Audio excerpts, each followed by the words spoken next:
Pasalamat sa ilang tanang kahago gihatag nga garbo sa pagtimbayayong kauban ng panggamahan ng probinsya sa Misamis Oriental.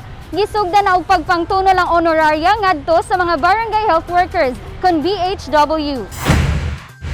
Kini gipanguluhan sa Provincial Health Office kung asa tinuig ang distribusyon nga mobalor 3,000 pesos alang sa matag BHW nga mokabat sila tanan sa 3,300 gikan sa tibok lalawigan sa Misamis Oriental. Adako kayo pagpasalamat sa among gobernador nga si Bambi Mano sa iyang gihatag nga grasya sa amo ug wala siya hunong sa pagsuporta kanamo nga mga frontliner.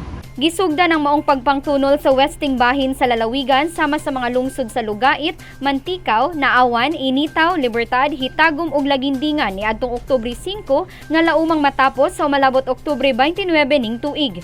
Si Ms. Jocelyn Del Rosario nga mao ang Provincial BHW Coordinator nagkanayon nga gihimo nila ang stratehiya nga dili tapukon tanan ang mga BHW sa matag barangay kung sobraan ra kadaghan. Kini gikinahanglan nga nahisubay sa mando sa gipatumang safety health protocols sa probinsya aron makalikay sa pagtakod-takod sa COVID-19 virus.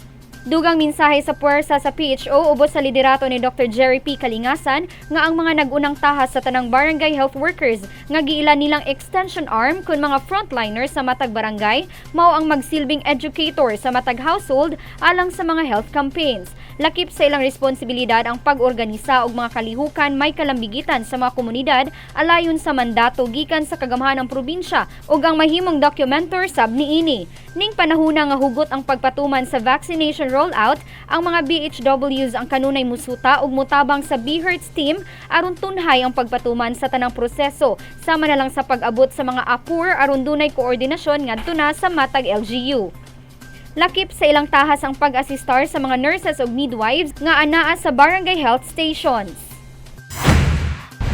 Panghinaot ni Governor Bambi Imano alang sa tanang BHWs nga pulos mga trained ug skilled nga magpabilin sila nga maayong impluwensya ug taytayan sa ligdo nga klase sa panerbisyo nga modala sa hingpit nga kalambuan sa tanang katawhan. Kauban si Andy Pakamalan sa kamera. Ako si Lambor Regian Amor Maygay alang sa limpyog matarong nga panggobyerno padayon Pilipino.